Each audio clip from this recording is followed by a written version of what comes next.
Hi, Oh, hi. Nice to meet you. Julia. Miss Harris, nice to meet you. Daniel. So, are you ready to meet him? Yes, we're very excited. We've been wanting to do this for the past 3 years. Oh, I'm so glad to hear that. I'm gonna get him.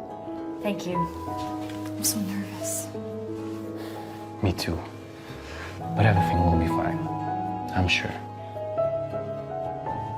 Henry, this is Julia and Daniel. Mrs. Harris, Yes?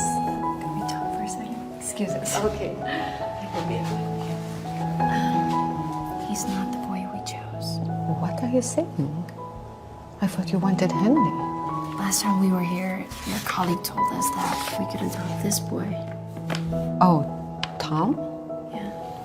I'm so sorry, but Tom was adopted a year ago. I'm so sorry, it has been a mistake.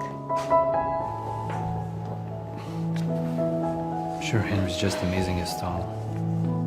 Sure he is. Right? Yes, I'm sorry.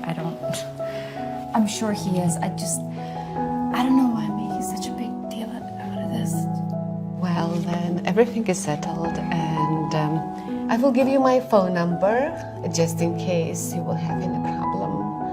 And I'm sure everything will be just perfect. Everything's fine.